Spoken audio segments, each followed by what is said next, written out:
zaka'un wa hirsun wa sibar wa bulghatun wa irsyadu ustadin wa tula zamanin. Dan syaratnya mondok yang kelima harus lama, jangan sebentar.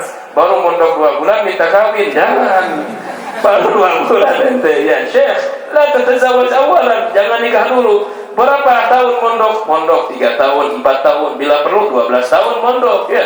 Makanya Habib Zain membagi umur Habib Zain bin Smith. Kata Habib Zain bin Smith, mondok itu 3 fase, 3 perkara. 1, mondok apa? 20 tahun untuk belajar ilmu agama.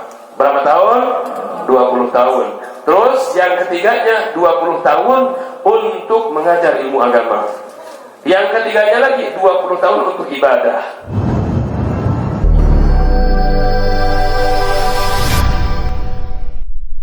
Orang besar seperti yang di depan ini, anak kasih ijazah kan gak pantas. Ibarat kata kalau lamun orang Sunda hidup ke langit, kalau meludah ke langit tuh nanti ludahnya kembali kemana lagi?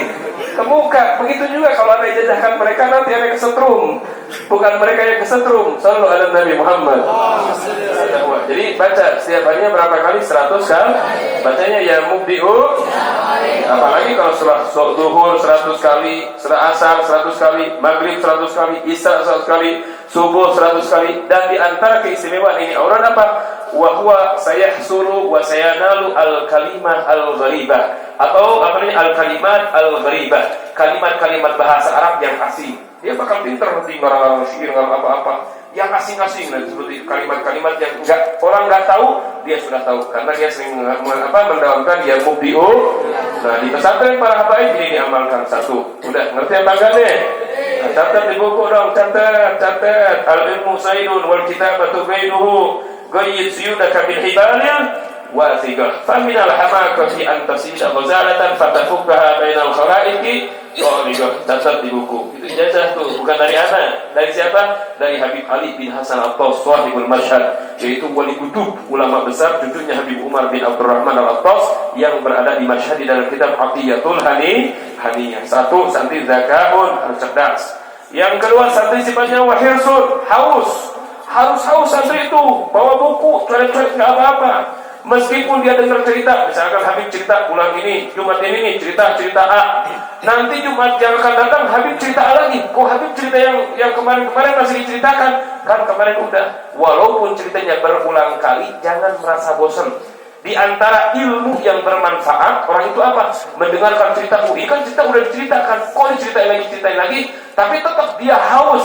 Dan dia tambah catat. Ketahuilah orang yang haus tersebut ilmunya bakal bermanfaat. Amin Allahumma. Tapi kalau misalkan kita mengatakan, ini mah cerita kemarin udah, masa cerita lagi. Nah, orang yang mengatakan seperti itu jarang ilmunya yang bermanfaat. Misalkan cerita hadis ini lagi, kan udah kemarin minggu kemarin, kok sekarang diceritakan lagi. Jangan bosan, harus hirsun. Apa arti hirsun itu? Haus. Zaka'un wa hirsun wa istibarun, harus sabar. Sabar itu apa? Sabar. Isbir likulli jafamin muallimi. Terus isbir likulli jafamin muallimi fa inna rusubal ilmi fi nafaratihi. Yang namanya guru itu berbeda-beda. Apalagi pesantren habaib. Pesantren habaib itu luar biasa ente. Gimana berbedanya? Kalau pesantren habaib itu yang nakal-nakal, yang melanggar, berdiri 1 jam, suruh baca Al-Quran 1 juz. Wahada fajur riba alayya, anda juga sama, udah ngalamin. Wa aidan ana qadduqtu hadhil mararah, anda juga udah sama. Dan kalau di pesantren habaib itu gak sama ente. Gimana nih maksudnya nih? Yang melanggar dirotan berapa? 100 kali. Kalau kagak 100 kali, 50 kali. Kagak 50 kali, 21 kali. Anak di depan murid yang banyak waktu itu, dan anak ketuanya waktu itu, waktu di pesantren, dipukul sama guru anak berapa? 21 kali. Sampai tangan-tangan anak menjadi dingin, gak terasa lagi. Ini tangan apa bukan? Wahada qajur riba alayya. Ada juga sama, udah pernah dipukul, ketika belum tempeleng anak udah. Dan alhamdulillah teman-teman anak yang ditempeleng sama guru anak semuanya berangkat ke Hadramut, berangkat ke Mekah. Antum pengen gak ke Hadramut? Ke Mekah pengen gak? Minta sama Habib Muhammad, biar tempeleng anak deh. Kalau Habib Muhammad dikata tempeleng, anak yang tempeleng nanti. Gak apa-apa. Ente tinggal pilih, tempelengnya mau pakai tangan atau pakai sendal, terserah. Bib bagaimana dorong di Habib bin Ni'al, ahlan wa sahlan. Bib di Habib bagaimana dorong bil biyad, ahlan wa sahlan. Bib anak mau dipukulnya pakai tangan, ahlan wa sahlan. Pakai sendal aja deh. Bib pukul tapi dikit aja pelan-pelan deh. Yang penting anak bisa berangkat deh Bib ya. Iya, amin. Nggak usah pakai ongkos. Ada teman anak belaga di depan guru. Guru ada di depan aku ya.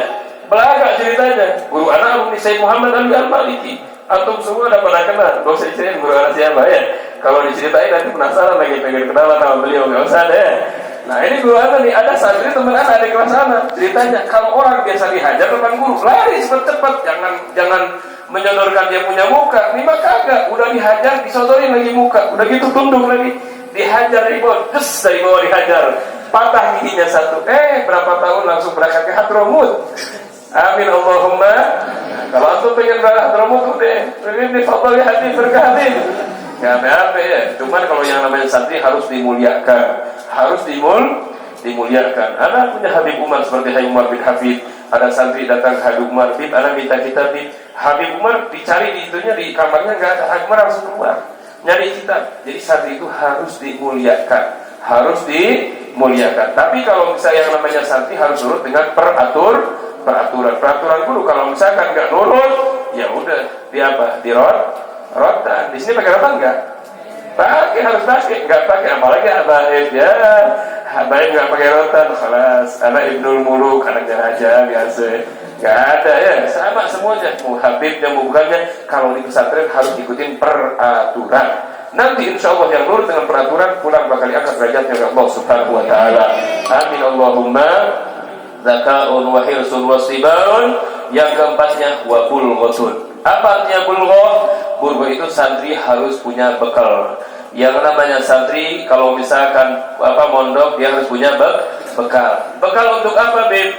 Bekal untuk beli buku, bekal untuk beli pulpen, bekal untuk beli kitab. Jangan yang namanya santri terlalu mengandalkan kepada seorang guru. Meskipun gurunya baik, jangan. Karena nanti saya juga dikasih buku atau dikasih pulpen. Ya kalau ada orang donatur yang ngasih ya alhamdulillah. Seperti Habib Muhammad Maliki datang donatur ke tempat Habib Muhammad Maliki. Kemudian donatur tersebut apa? Dia bawa koper, santri-santri dikasihnya. Mudah-mudahan di santri ada 10 orang, ada 100 orang. Kalau misalkan ada donatur, mudah-mudahan santri satu persatu dikasih sama donatur 1 juta ewan. Amin. Jadi kalau misalkan 100 santri berapa? 100 juta guru. Amin Allahumma. Rugi nggak nyumbang sama santri? Kagak. Nanti Allah Subhanahu Wa Taala bakal jadikan donatur tersebut insya Allah anaknya bakal jadi orang alim. Kalau enggak jadi orang alim, nanti cucunya bakal jadi orang alim. Emang nggak ada keturunan orang alim, keluarganya bakal Allah Subhanahu Wa Taala berkahkan. Seperti Imam Ghazali. Imam Ghazali bapaknya apa? Tukang jahit.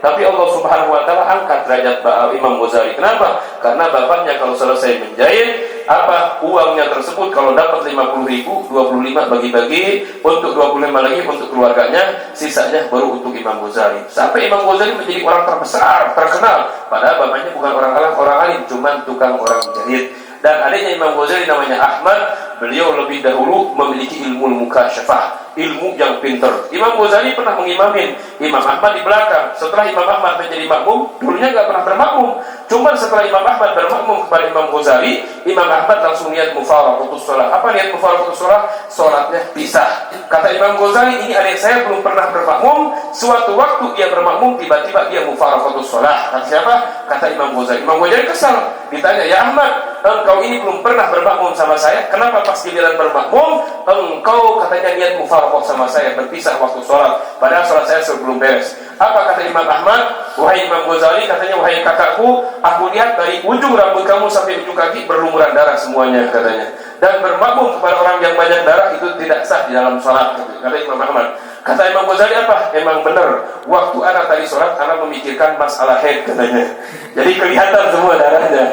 Wahada Imam Ahmad bin Hanbal adalah adiknya Imam Ghazali.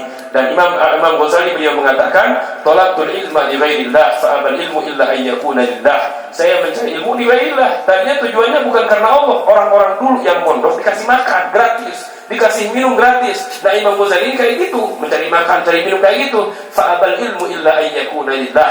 Tapi ilmu enggan dia pakai, kecuali ilmu tersebut harus diniatkan untuk karena Allah. Mudah-mudahan semua antum-antum jadi ulama besar semuanya. Amin. Amin Allahumma. zakaun wa hirsun wa istibar wa bulbatun wa irsyadu ustadin, dan harus punya petunjuk guru. Kalau guru misalkan bilang A, guru bilang B. Jangan sekali-kali melanggar perintah daripada guru. Awas, hati-hati. Kebanyakan seorang murid kualat karena dia itu apa? Karena dia suka melawan sama gurunya. Makanya di dalam kitab Aqiyatul Haniyah Habib Ali bin Hasan Al-Attas, beliau mengatakan aba'uka salasatun, ayah kamu itu ada 3. 1, abu kalladhi waladaka, 1, bapak kamu yang telah melahirkan kamu, yaitu ibu bapak kita. Yang kedua, wa abu kalladhi zawwajaka ibnatahu iyyaka, bapak kamu yang telah melahirkan anak perempuannya kepada engkau, yaitu mertua. Yang ketiga, bapak yang ketiga siapa? Wa abu kalladhi allamaka wa huwa afdaluhum, dan bapak yang telah mengajarkan ilmu agama kepada engkau, yaitu namanya guru. Nah, itu lebih afdol. Itu yang ketiga lebih afdol. Makanya kalau misalkan diperintahkan milih bapak apa milih guru, ya tentu guru dulu, setelah itu baru bapak. Kenapa? Karena bapak yang telah melahirkan doang, tapi yang mengajarkan ilmu agama, yang menunjukkan jalan ke surga adalah kita punya guru. Makanya kalau namanya guru harus dihormati. Paham dong? Jelas apa tidak? Jadi orang tua ada berapa? Semuanya ada 3. 1 siapa? 1 orang tua yang melahir. Yang kedua siapa? Mertua. Yang ketiga siapa? Guru. Dan awas, hati-hati, yang namanya guru, habib bukan habib, guru tetap guru. Harus ente hormatin, jangan kurang ajar sama guru. Ini wasiat ulama-ulama semuanya. Orang yang hormat sama guru mutawwal fi a'marihim, umurnya bakal dipanjangkan oleh Allah Subhanahu wa taala.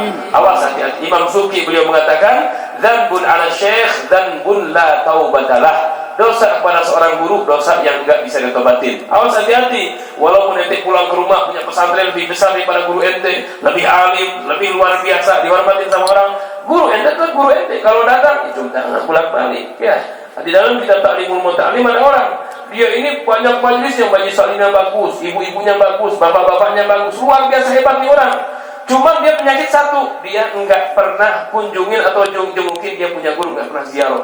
Kata gurunya apa? Kenapa kamu jalan ke rumah saya? Ya Syekh, katanya saya di rumah ada majlis, dan saya juga di rumah punya ibu saya sudah tua. Kata gurunya apa? Kamu, katanya, majlis kamu nanti bakal sepi, nggak bakal ada orang. Akhirnya apa? Dia cuma mendapatkan ilmu, tapi keberkahan ilmu nggak dapat. Akhirnya apa? Bubar majlis ibu-ibu sama bapaknya. Hati-hati, yang namanya guru nomor 1. Di anna kata ibn Nabi Muhammad SAW bila Syekh, karena engkau kenal Nabi besar Muhammad SAW daripada seorang guru. Zakaun wa hirsun wa sibar wa bulbatun wa irsyadu ustadin wa tula zamanin. Dan syaratnya mondok yang kelima harus lama, jangan sebentar. Baru mondok 2 bulan minta kawin, jangan. Baru 2 bulan ente, ya Syekh, la tatazawwaj awalan, jangan nikah dulu. Berapa tahun mondok? Mondok 3 tahun, 4 tahun, bila perlu 12 tahun mondok, ya. Makanya Habib Zain membagi umur Habib Zain bin Smith. Kata Habib Zain bin Smith, mondok itu 3 fase, 3 perkara. 1, mondok apa? 20 tahun untuk belajar ilmu agama. Berapa tahun? 20 tahun. Terus yang ketiganya 20 tahun untuk mengajar ilmu agama. Yang ketiganya lagi 20 tahun untuk ibadah. Jadi berapa tahun tuh? Jadi pas 1 untuk belajar ilmu 20 tahun, 20 tahunnya lagi untuk apa? Untuk mengajar santri. Yang ke-20 tahunnya lagi untuk apa?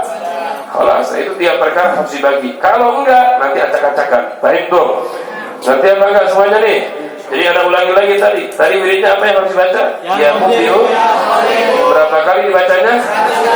Santri jangan ditinggalkan. Siapapun, bahkan kalau ada orang-orang alim yang amal didawamkan ya. Insyaallah bakal mendapatkan butuh dari Allah Subhanahu wa taala. Amin Allahumma. Bismillahirrahmanirrahim. Wa aslul iman anta taqida anna Allah taala mawjudun. Dan fondasi daripada iman anta taqida, engkau meyakini anna Allah taala mawjudun, sesungguhnya Allah Subhanahu wa taala ada. Harus yakin kita bahwasanya Allah Subhanahu wa taala itu ada. Wabib, adanya Allah dari mana bib? Pakai dalil. Dalil kebagi 2. Ada dalil akli, ada dalil nakli. Kalau dalil akal kita lihat adanya Allah Subhanahu wa taala, wujud hadil kainat, adanya langit dan bumi dan alam semesta. Enggak mungkin langit dan bumi ada kalau tidak ada yang menciptakan. Siapa yang menciptakannya? Adalah Allah Subhanahu wa taala. Anta taqida anna Allah taala mawjudun wa annahu taala wahidun, dan Allah Subhanahu wa taala itu esa, satu. Allah Subhanahu wa taala, ya. Wa annahu ta'ala wahidun la syarikalah, tidak ada sekutu bagi Allah. Wala mithalah, tidak ada persamaan bagi Allah. Wala syabihalah, sama basir, tidak ada seperti Allah Subhanahu wa taala sesuatu. Wa huwa, dan Allah Subhanahu wa taala as-sami, maha mendengar, al-basir, maha melihat. seandainya ada semut hitam di negeri satu ini, ada semut hitam berjalan di atas batu yang hitam.